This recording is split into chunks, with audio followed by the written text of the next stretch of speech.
Hello, this is John Noble, and you're watching Arkham Insider.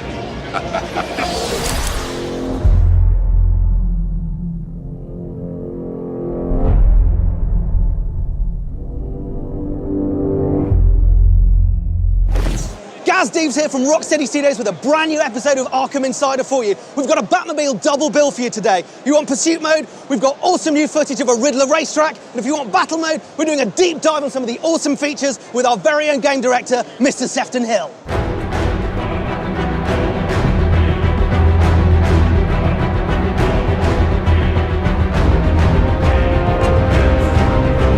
Why don't you tell us why you chose Harley Quinn for your costume? I just love her character. She's a lovable rogue, and she appeals to so many people on so many different levels. She's fun, she's bubbly, she's energetic, and she likes Mr. J.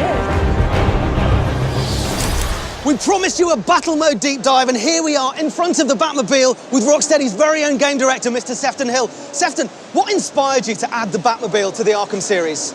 Well, really, we just felt that it was the one thing that we hadn't had a chance to do, was to really deliver the keys to this amazing vehicle, to give the player the freedom of Gotham City as Batman gliding above the streets, but in this awesome, incredible, famous vehicle, give everyone the chance to drive this and really complete that whole Batman experience. One of the things about the Batmobile that we absolutely love is the gadgets. What are the features that we can expect on the Arkham Knight Batmobile? Well, it's an extension of Batman, so it's absolutely full of gadgets in and of itself, and it helps him in every single way. You know, it helps him in combat, it helps you in puzzle solving, it can be controlled remotely. I mean, there's so many things on the car, even starting from the front. Have the power winch here that can be used to pull down objects, to supply power to objects.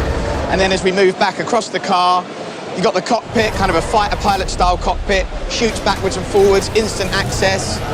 These immobilizer missiles here that Batman can use in pursuit mode to take down other vehicles. I guess we've missed out these awesome tyres, these omnidirectional tyres which allow the car to move in any direction, be completely and utterly agile when fighting hundreds of tanks throughout the Gotham City streets. There's also a couple of cool new features we've never talked about at all on the Batmobile. One is the EMP, so fitted to the wheels of the car is an EMP device. It's an upgrade that you get as you play through the game. And basically what this allows you to do is temporarily stun any of the Arkham Knight's drone forces.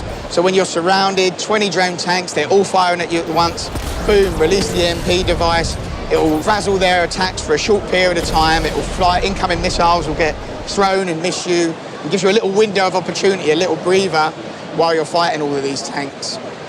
And secondly, on top of the turret there, you can just see it right on top of the turret, is what we call the drone virus. So Batman and Lucius Fox actually has developed this technology which allows him to hack into drones and flip them. It basically corrupts their friend or foe targeting device and they'll start attacking their own drones. So you're dropping knowledge bombs about the options that we have when we're in control of the Batmobile and in control of Batman. You can take a hit with the Batmobile's heavy armor. You can evade a hit by strafing and using the dodge thrusters. You can disable enemy tanks using the EMP. You can destroy them using the heavy weaponry, and you can even turn them to your side.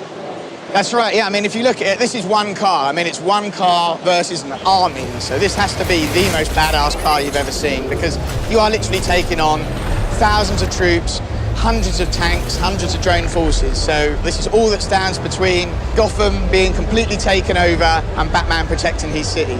Well, Batman's only got one car, but one car is all he needs. Sefton, thanks so much for giving us this deep dive on battle mode. Let's throw across to Dax on the world's most comfortable couch, who's going to show you pursuit mode and a brand new Riddler racetrack.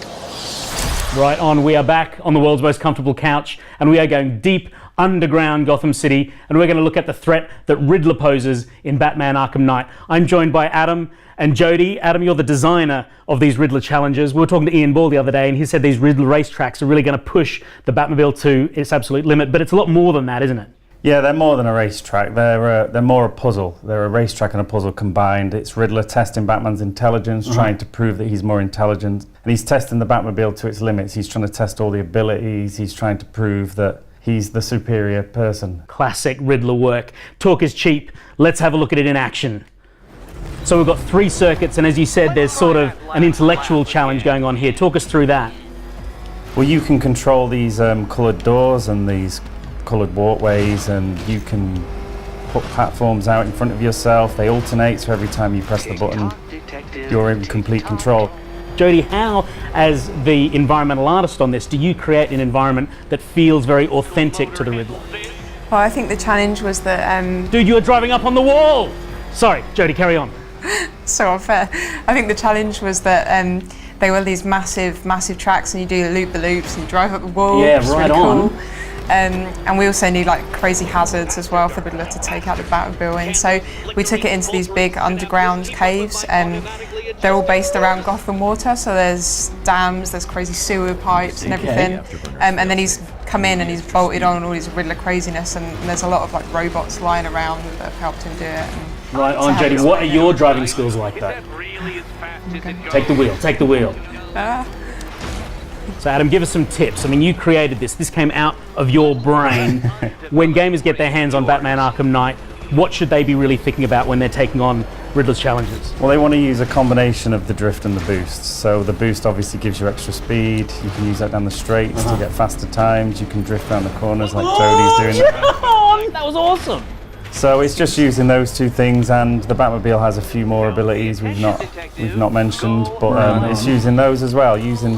Going straight up onto the wall here to avoid the floor exploding beneath. Yep. Just things like that. And these challenges are getting more and more difficult with each lap, right? Yes, they change each lap, so the layout changes, more and more blocks become available for you to use. It's Riddler getting more and more sadistic with each lap, trying to take you out. Good work, Jodie. Sweet work. And the Batmobile hits insane speeds, right? I mean, so this has got to be massive. Sweet finish, Jodie. Like, what sort of a footprint do they take up? Well, they're like the city, they're enormous. We have to build roads wide enough for the car to fit in and wide enough to drift around, so they take up a huge footprint. They're massive. This game is huge. It is. Adam, Jodie, thank you so much for your time. You guys are critical to finishing out Batman Arkham Knight, right? So I'm not going to take any more of your time. You guys have got to get back into the studio and finish this game. Thanks. That was Riddler. We're talking Riddler Caves on Arkham Insider.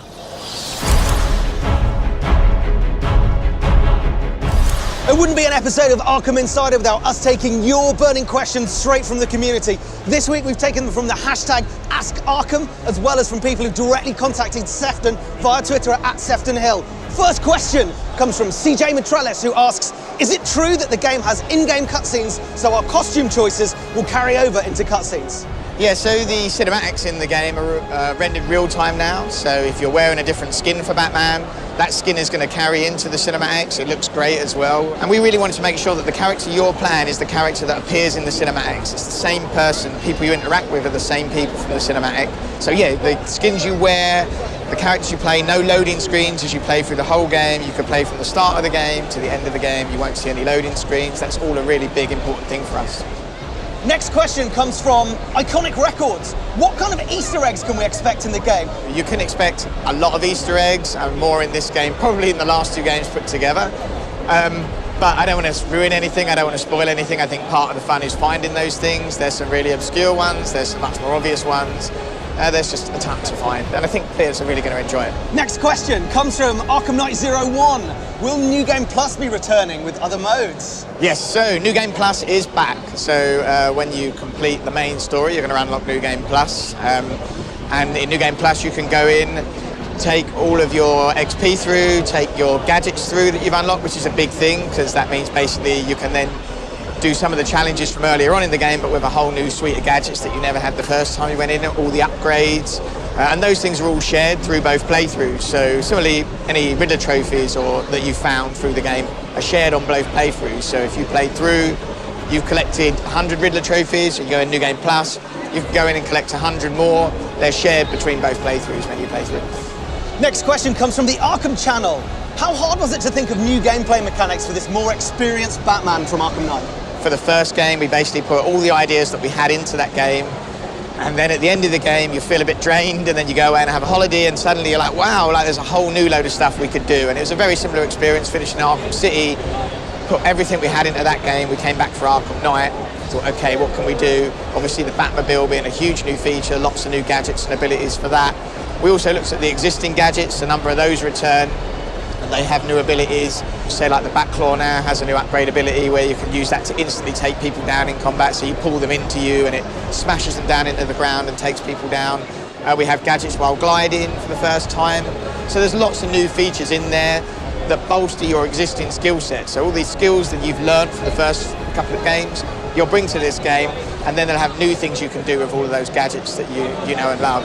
Last question comes from Martina, who asks, Sefton, can you release the game already? Well, we're so close now. We're just 3 weeks to go, and everyone's going to get to be the Batman. That's all we've got time for. If we answered one of your questions on today's show, a t-shirt is winging its way to you. And in the meantime, be the Batman.